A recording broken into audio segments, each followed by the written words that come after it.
बहुत समय पहले की बात है। भगवान बुद्ध अपने शिष्यों के साथ उत्तरी भारत के एक दूरस्थ क्षेत्र की यात्रा पर थे। कई दिन जंगलों और पहाड़ियों से गुजरते हुए वे एक ऐसे गांव पहुंचे जो बाहर से सामान्य तो दिखता था, लेकिन भीतर एक अदृश्य डर से ग्रस्त था। वहां की गलियां शांत थीं, दरवाजे अधखुले, बच्चों की हंसी नदारद और वृद्धों के चेहरों पर एक साया सा फैला था, जैसे कोई ऐसा रहस्य था जिसे सब जानते तो थे पर कोई बोलता नहीं था। बुद्ध ने जब यह सन्नाटा देखा तो उन्होंने अपने शिष्यों से कहा कि वे यहीं कुछ दिन रुकेंगे। उन्होंने गांव के एक पुराने आम के वृक्ष के नीचे अपना आसन जमाया। वहां के कुछ ग्रामीण धीरे धीरे पास आने लगे, कुछ श्रद्धा से, कुछ जिज्ञासा से और कुछ भय से। उनमें से एक वृद्ध व्यक्ति ने धीरे से कहा, भगवान, इस गांव की शांति असली नहीं है। हर सुबह एक भयानक व्यक्ति आता है। उसके शरीर पर राख लगी होती है, उसकी आंखें लाल होती हैं और वह चिल्लाता है कि वह मृत्यु का राजा है। बच्चे डरते हैं, स्त्रियां छिप जाती हैं, कोई उसका सामना नहीं करता। बुद्ध ने शांत स्वर में पूछा, क्या वह किसी को हानि पहुंचाता है? वृद्ध ने सिर हिलाया, नहीं, लेकिन उसकी उपस्थिति ही भयावह है। वह कुछ नहीं करता, पर सबका चैन छीन लेता है। बुद्ध थोड़ी देर मौन रहे और बोले, जिससे सब भागते हैं उससे हम मिलेंगे। अगली सुबह जैसे ही सूरज की पहली किरणें गांव की गलियों में पड़ीं, दूर से चिल्लाने की आवाज़ आई।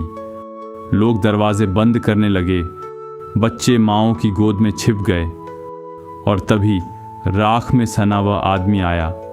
बाल बिखरे हुए, चेहरा राख से ढका हुआ, आंखों में अजीब सी दीवानगी। वह चिल्ला रहा था, मैं मृत्यु हूँ, मेरी राख में तुम्हारा अंत है। मैं वह हूँ जो आग से बना है और सबको राख बना देता हूँ। लेकिन उस दिन कुछ अलग हुआ।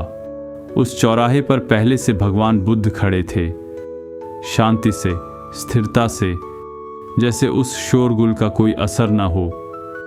जैसे ही वह राख से सना व्यक्ति बुद्ध के पास पहुंचा, वह अचानक रुक गया।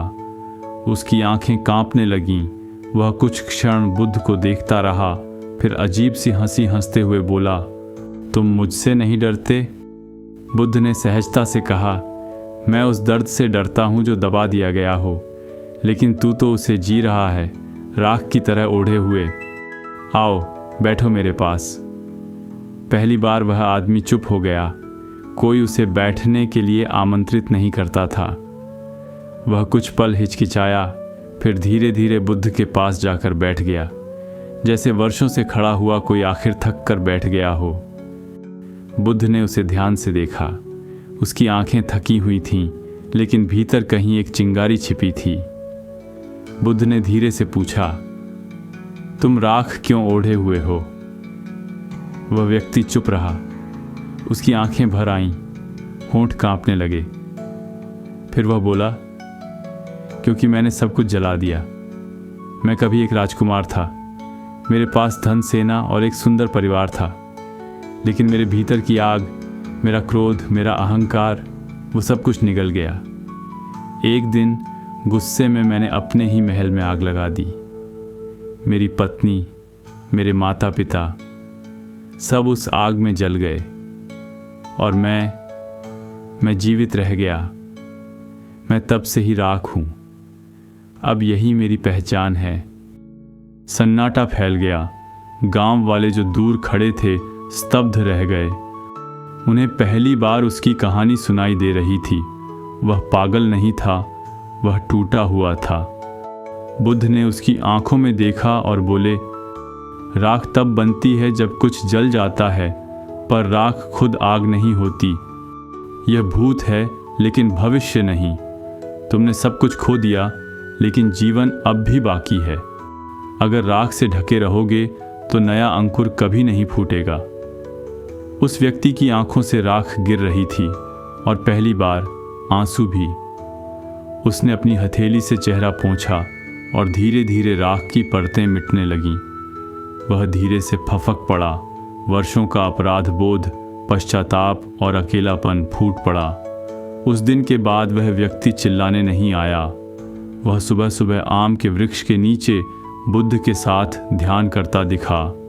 अब वह सिर झुकाकर गांव वालों को प्रणाम करता और धीरे धीरे उसकी राख छूटने लगी, तन से भी और मन से भी।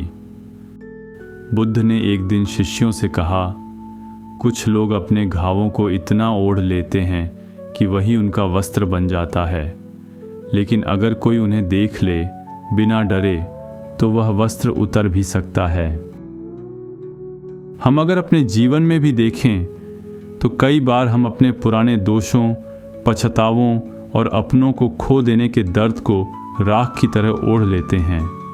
हम सोचते हैं कि यही हमारी पहचान है, लेकिन बुद्ध हमें सिखाते हैं कि भले ही जीवन की आग ने हमें जला दिया हो, राख से भी एक नया सूरज उग सकता है। बस कोई चाहिए जो हमें बिना डरे देख सके और हम खुद को एक और मौका दे सके।